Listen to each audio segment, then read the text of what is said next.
Good morning friend. आज से हम एक अकाउंटिंग का नया सीरीज स्टार्ट करने जा रहे हैं। उसमें हम अकाउंटिंग के इंटरव्यू रिलेटेड क्वेश्चन पर डिस्कस करेंगे।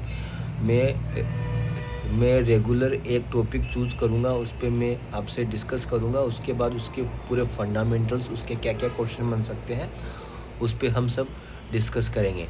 ओके, आज जो मैंने टॉपिक लिया है वो है सॉल्वेंसी रेशियो। सॉल्वेंसी रेशियो बहुत इंपॉर्टेंट रेशियो है बिजनेस एस्पेक्ट के लिए।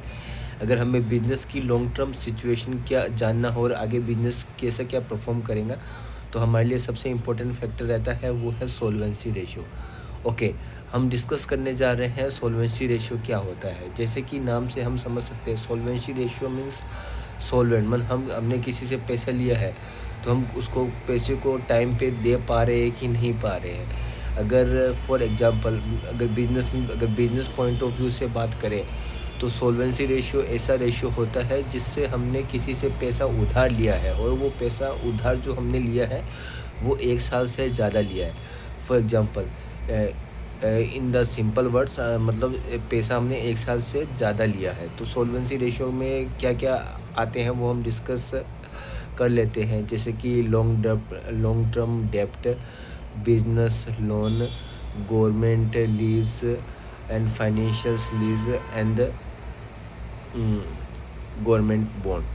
ये सब है लॉन्ग टर्म लोन, मतलब इसका पैसा हम 1 साल से ज़्यादा टाइम लेंगे उसको पे करने के लिए।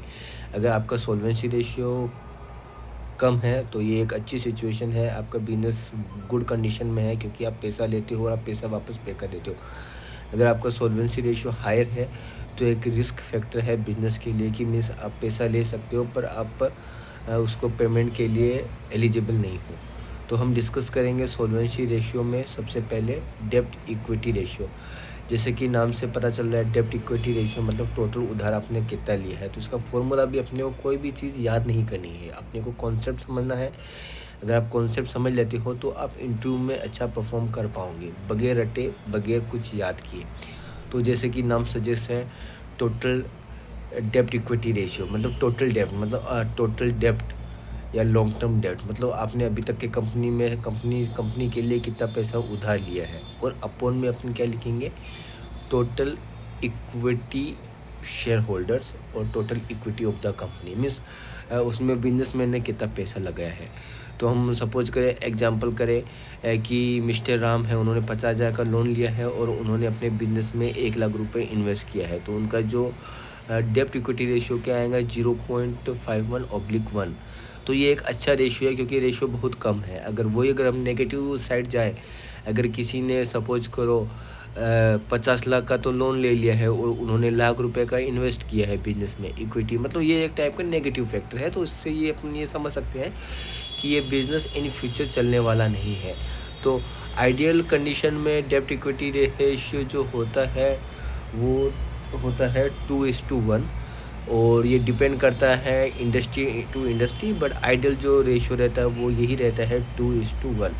और जैसे कि अगर मैं आपको थोड़ा बता देता हूँ कि सॉल्वेंसी रेशियो तो ये हो गया कि हम ये चेक करते हैं कि लॉन्ग टर्म जो भी कंपनी ले रही है उधार वो मतलब पे करने के लिए एलिजिबल है कि नहीं है, उसके लिए हम ये मैट्रिक्स चेक करते हैं। अब जैसे कि लिक्विडिटी रेशियो में ये रहता है कि हम कंपनी की शॉर्ट टर्म ऑब्लिगेशन चेक करते हैं।